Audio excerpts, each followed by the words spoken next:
গুৰুজনাই অসমীয়া সমাজলৈ দি যোৱা এক গুৰুত্বপূৰ্ণ অৱদান। নামঘৰ দেখিলে আমাৰ প্ৰত্যেকজন অসমীয়াসীৰ আপোনা আপুনি দুখ খাই যায়। এতিয়া হৈছে পবিত্ৰ ভাদ মাহ। এই সময়ত আকাশে বতাহে কেৱল নাম কীৰ্তনৰ গুজৰণি। চৌপাশে এতিয়া সৃষ্টি হৈছে এক আধ্যাত্মিক পৰিৱেশ।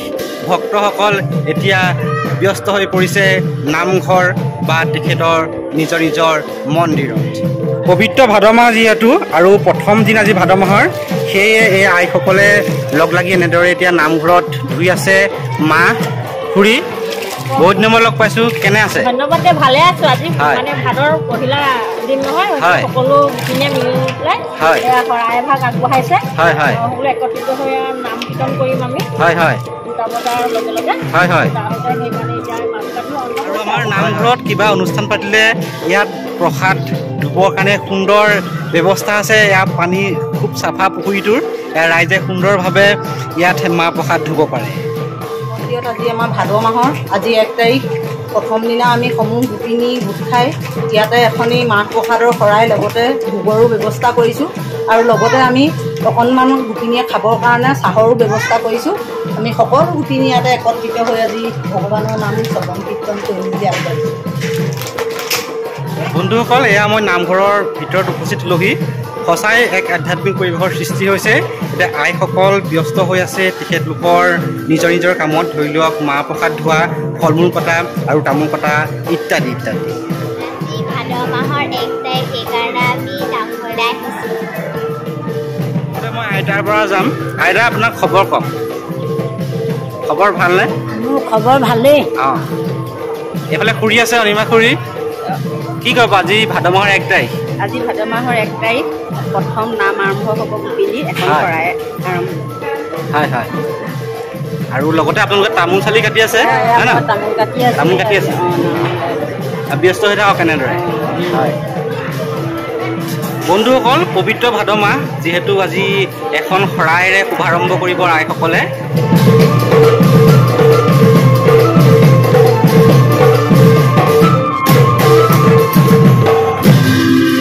পবিত্ৰ ভাদ মাহৰ দিনটোত আজি নামঘৰলৈ আহিম বুলি আজি বহুত দিনৰ আগৰ পৰা বহুত আশাৰে বাট চাই আছোঁ। আজিৰ দিনটো বহুত কাম বন লৰালৰিকৈ কৰি আজি এয়া নামঘৰত এই গোপিনীসকলৰ লগত এয়া কাম বনত ব্যস্ত হৈ আছে। আমাৰ এটা অতি দুখৰ কথা, আমাৰ মাজৰ পৰা কেইবাগৰাকীও আই মাতৃ আমাৰ মাজত বৰ্তমান নাই। তেখেতলোক স্বৰ্গামী হৈছে। তেখেতলোকৰ আত্মাৰ সদ্গতিৰ কাৰণে আমি তেখেতলোকৰ দেহৰ যাতে তেওঁলোকৰ আত্মাই সদ্গতি পায়, সেইকাৰণে আমি সকলোৱে আজি এভাগী প্ৰাৰ্থনাৰ তেওঁলোকৰ আত্মাৰ সদ্গতিৰ কাৰণে আমি কামনা কৰিম। আৰু বন্ধুসকল, আপোনালোকে দেখিবলৈ পাইছে এইসকল হৈছে আমাৰ গাঁৱৰ আইসকল। অলপ সময় ব্যস্ততাৰ পাছত তেখেতসকলে এতিয়া নাম ল'বলৈ আৰম্ভ কৰিছে। চাই যাব আজি আমাৰ গাঁৱৰ আইসকলে কেনেদৰে ভাদ মাহৰ প্ৰথমটো দিন উদযাপন কৰিছে। জয় জয় ৰাম কৰোণা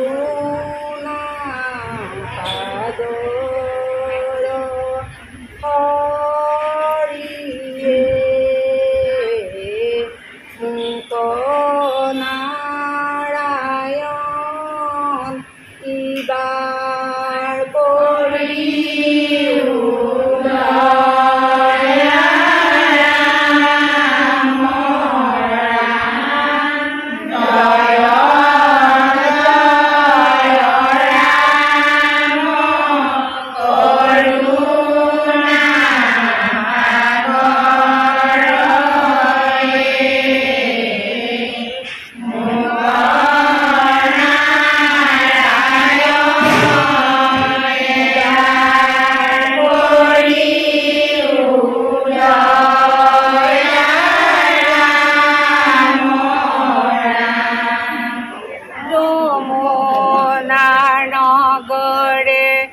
কংসৰ কাৰাগাৰে ঘূৰাই অন্ধকাৰ ৰাতি পালি পহৰীয়া খবে নিদ্ৰা গলে উপজিলে জগনা যমুনা নগৰে কংসৰ কাৰাগাৰে ঘূৰাই অন্ধকাৰৰ ৰাতি পালি পহৰীয়াই হবে নিদ্ৰা গলে উপজিলে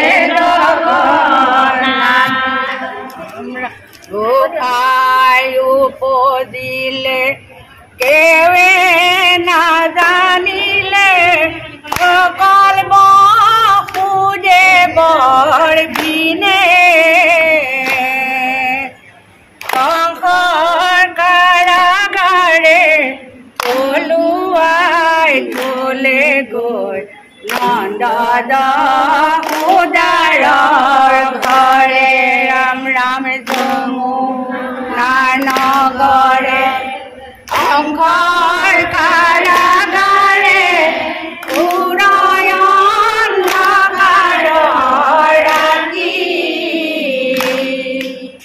পালি পহৰীয়া হবে নিদ্ৰা গলে উপজিলে জগন্নাথ ৰাম ৰাম গোসাই উপজিলে জানিব সুদেৱে সহদে কৰিলে স্থান অনুমানে যমুনাৰ তীৰতে কৰিলে কপিলে কৰিলে ৰাম ৰাম যমুনা কংসৰ কাৰাগাৰে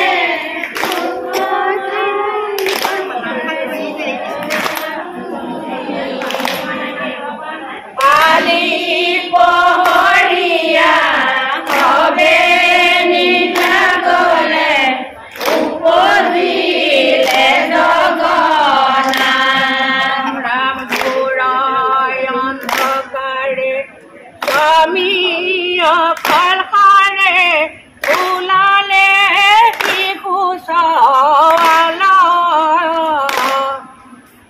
যমুনা বাঢ়িছে এনে ফুটুকাৰে হলে কোনো মতে ৰাম ৰাম যমুনা নগৰে কংসৰ কাৰাগাৰে ঘূৰাই অন্ধকাৰৰ ৰাতি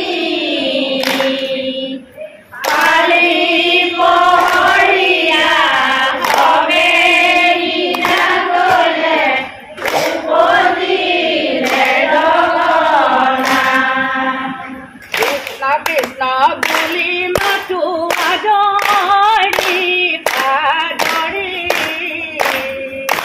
চৰণতে পৰি কান্দো পাগৰি বাগৰি কৃষ্ণ কৃষ্ণ বুলি মাতো আদৰি আদৰি চৰণতে পৰি কান্দো পাগৰি বাগৰি বন্ধুসকল ইতিমধ্যে আমাৰ আইসকলৰ নাম সামৰণি পৰিছে অসমৰ ইমূৰৰ পৰা সিমূৰলৈ এতিয়া মহাপুৰুষ শংকৰদেৱৰ সৃষ্টি এই নাম কীৰ্তনে মুখৰিত হৈ আছে আপোনালোক সকলোৰে শেষত সুস্বাস্থ্য কামনা কৰি আজি এই পবিত্ৰ অনুষ্ঠানৰ পৰা আজি আইসকলৰ নামেৰে যি আপোনালোকে এক সুন্দৰ পৰিৱেশ দেখিবলৈ পালে তাক মই ইয়াতে সামৰণি মাৰিছোঁ আশা ৰাখিছোঁ আপোনালোকে ভিডিঅ'টো চাই ভাল পালে আৰু যদি ভাল পালে তেন্তে লাইক কৰিব শ্বেয়াৰ কৰিব আৰু ছাবস্ক্ৰাইব কৰি দিব ধন্যবাদ।